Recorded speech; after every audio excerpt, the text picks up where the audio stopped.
উল্লাস। 1971 সালে আমাদের দেশ আমাদের পূর্বপুরুষেরা স্বাধীন করেছিল।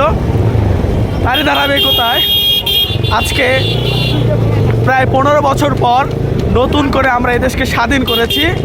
এদেশকে স্বাধীন করার জন্য রক্ত দিয়েছে আমাদের আবু সাঈদ, মুগ্ধ, আমাদের আরও অনেক ছাত্র সমাজ যারা বৈষম্য বিরোধী ছাত্র আন্দোলনের পক্ষে ছিল। তারা অবশ্যই আমাদের দেশের শ্রেষ্ঠ সন্তান। অবশ্যই তাদেরকে আমরা বিশিষ্ট উপাধি দেব। এই প্রজন্মের যারা যুদ্ধ করে দেশকে স্বাধীন করেছি, তারা অবশ্যই এদেশের ক্লান্তি লগ্নে যারা রাজপথে ছিল, বিশেষ করে 6 জন সমন্বয়ক, তারা আমাদের চোখে তারা আমাদের শ্রেষ্ঠ সম্পদ। আমাদের রাষ্ট্রের জন্য তারা অনেক গুরুত্বপূর্ণ ভূমিকা পালন করছে। আজকের বিজয়টা আমি অবশ্যই উৎসর্গ করব আবু সাঈদকে, মুগ্ধকে। এরকম অগণিত মুগ্ধ আবু সাঈদ যারা তাদের বুকের প্রাণ দিয়ে এদেশকে আমাদের হাতে এনে দিয়েছে স্বাধীন করে নতুনভাবে।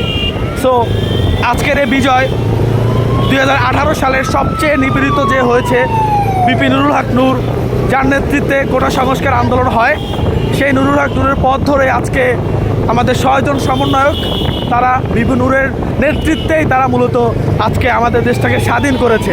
সো আমরা আজকে প্রাউড ফিল করতে পারি যে আমরাও পারি। আমাদের এই প্রজন্ম যারা মোবাইল ফোনে, যারা ভিডিও গেম খেলে বড় হয়েছে, সেই প্রজন্ম আজকে দেখিয়ে দিয়েছে তারাও পারে। সো আমরা পারি, আমরা দেশকে স্বাধীন করেছি, নতুন করে এদেশের ইতিহাস রচনা হয়েছে। আর এই স্বাধীন বাংলাদেশে আর কখনোই 15ই আগস্ট শোক দিবস পালন করা হবে না। এই স্বাধীন বাংলাদেশে এখন থেকে জুলাই মাসকে আমরা এখন থেকে শোক দিবস হিসাবে পালন করব। এটা আমাদের তরুণ প্রজন্মের অঙ্গীকার। এই অঙ্গীকার নিয়ে আমরা আজকে মুক্ত বাতাসে স্বাধীন হয়ে এই দেশকে একটি স্বাধীন পতাকা উপহার দিতে পেরেছি। মেহনতি মানুষকে তাদের ভোট অধিকার ফেরত দেওয়ার জন্য আমরা রাস্তায় নেমেছি, আমরা রাজপথে নেমেছি। তো আজকে আমরা সফল, আলহামদুলিল্লাহ। মহান আল্লাহ তাআলার কাছে অশেষ মেহেরবানি, তিনি আমাদের দোয়া, আমাদের প্রবাসীদের দোয়া কবুল করেছে।